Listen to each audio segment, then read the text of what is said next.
मैं अपने चैनल पर आप सभी का हार्दिक अभिनंदन करती हूँ।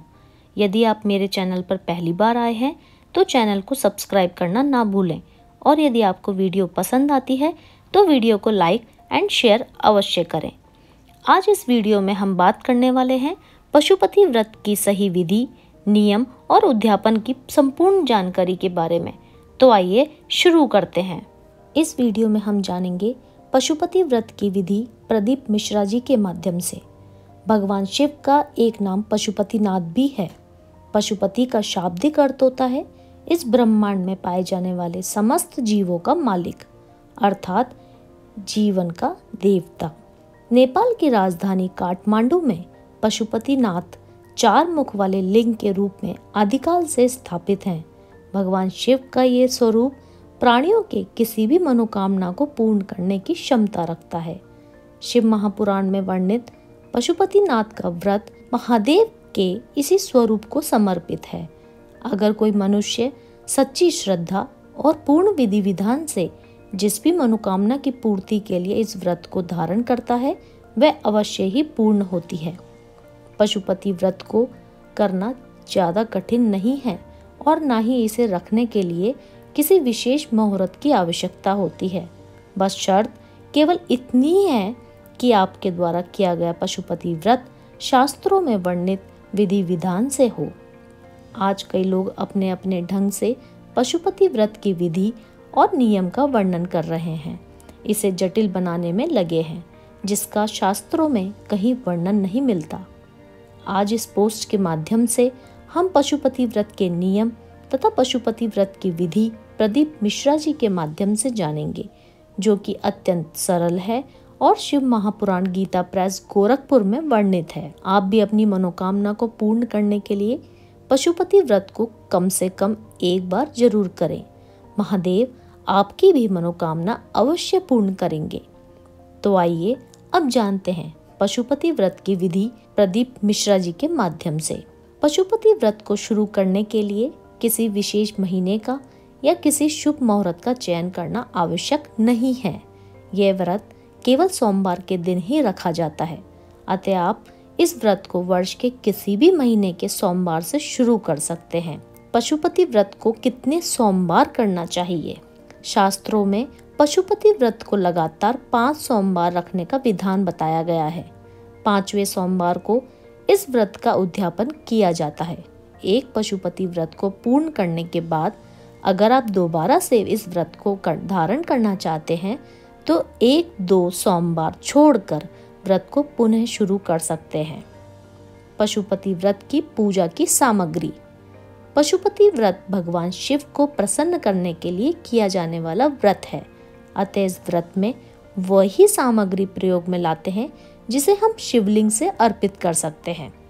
हमारे शास्त्रों में कई ऐसी सामग्रियों का वर्णन किया गया है जो भगवान शिव को अति प्रिय है। बस इतना ध्यान रखें, जिस भी सामग्री से आपने सुबह का पूजन किया है, थाल में बचे हुए उन्हीं सामग्री से ही शाम के पूजन करने का विधान है। यहाँ मैं आपको पूजा की सामग्री बताती हूँ और उस पूजा की सामग्री को मैं डिस्क्रिप्शन बॉक्स में भी मेंशन कर दूंगी। इनमें से जो भी सामग्री यथाशक्ति आपके पास आसानी से उपलब्ध हो जाए, आप उसी का प्रयोग करें।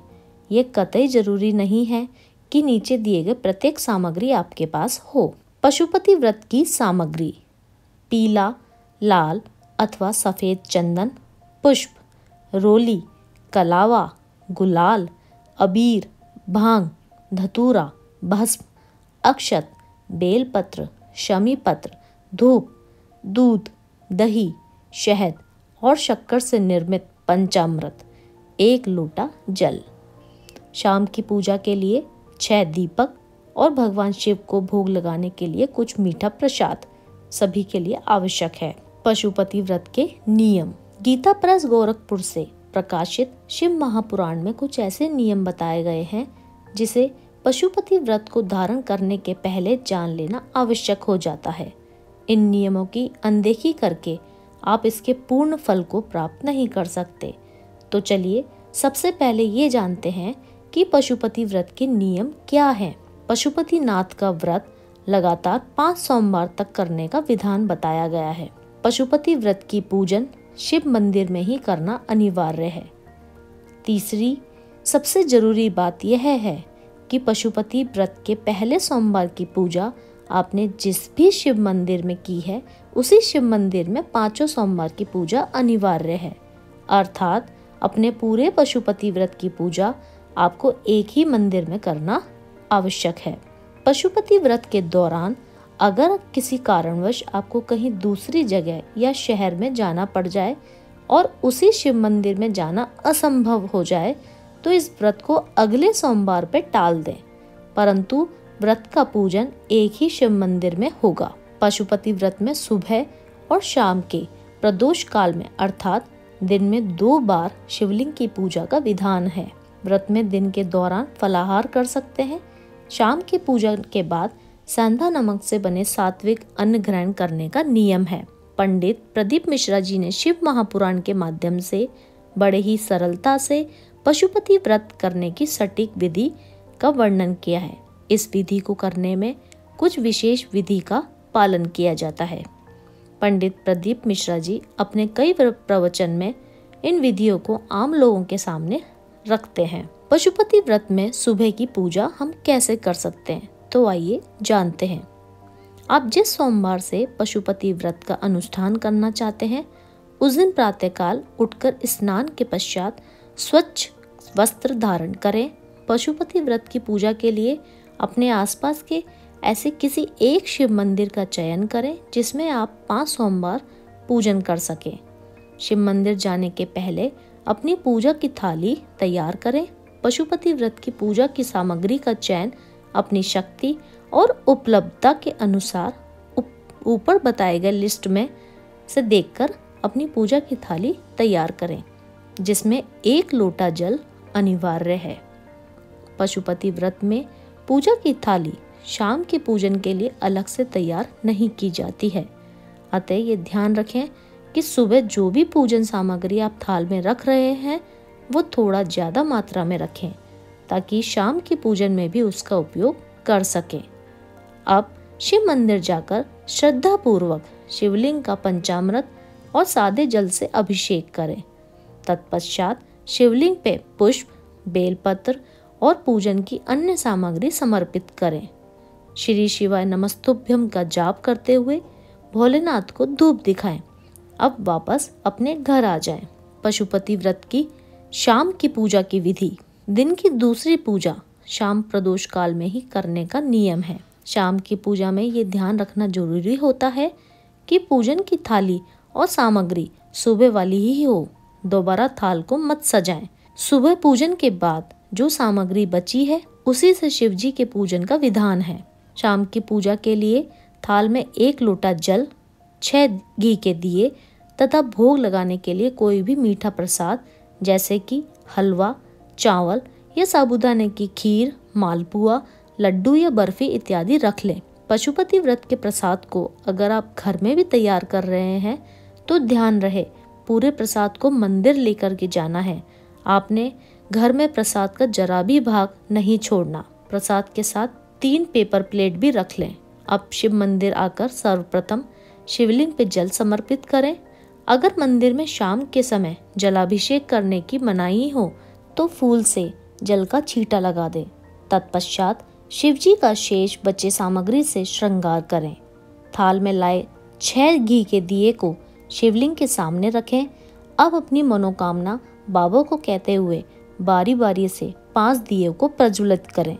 अब छठे दिए को बिना जलाए वापस थाल में रख लें।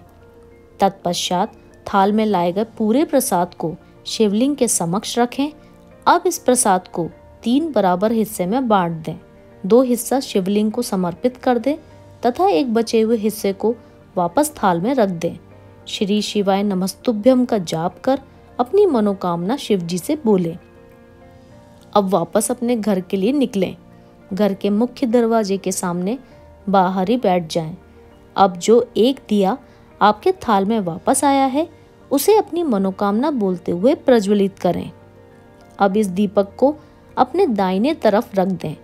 तत्पश्चात घर में प्रवेश करें।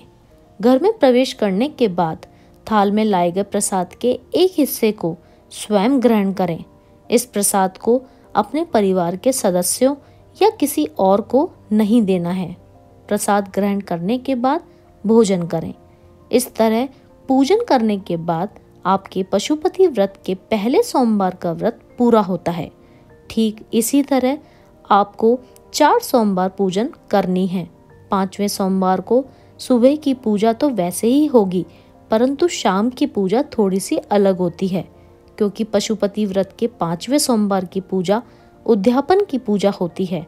तो चलिए अब हम ये जानते हैं कि 5वें सोमवार की पूजन विधि अर्थात पशुपति व्रत की उद्यापन विधि का क्या विधान है। पशुपति व्रत की उद्यापन विधि पंडित प्रदीप मिश्रा जी ने गीता गोरखपुर प्रेस से प्रकाशित शिव महापुराण के माध्यम से पशुपति व्रत के उद्यापन की विधि भी बताई है। पंडित मिश्रा जी ने पशुपति व्रत का 5वां सोमवार ही व्रत के उद्यापन का दिन बताया है। 5वें सोमवार को सुबह की पूजा उसी तरह से होगी जैसा आपने बाकी सभी सोमवार को की थी, परंतु शाम की पूजा में 2-3 बातों का विशेष ध्यान रखना होता है।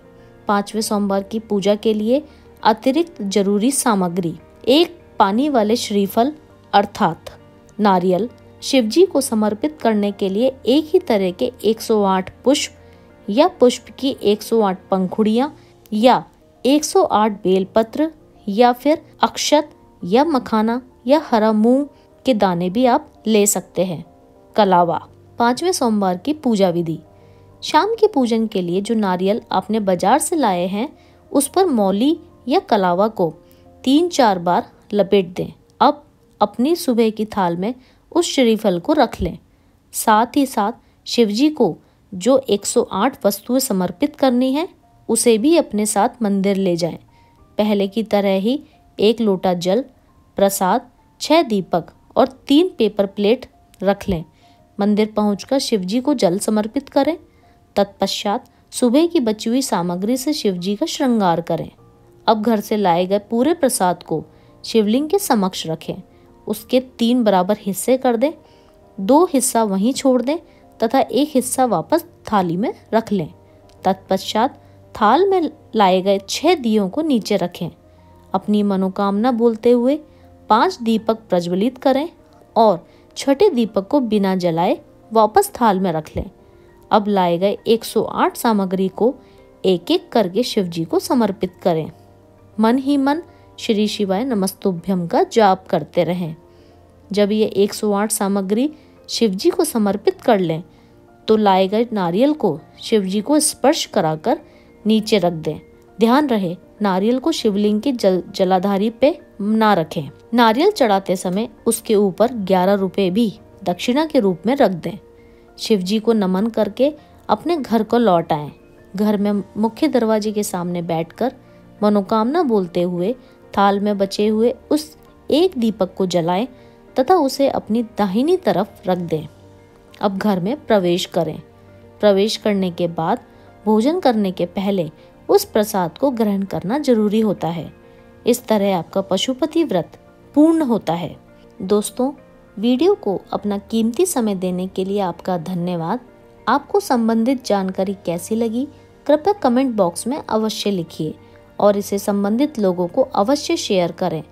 और आपने अभी तक चैनल को सब्सक्राइब नहीं किया है तो चैनल को सब्सक्राइब करें। धन्यवाद।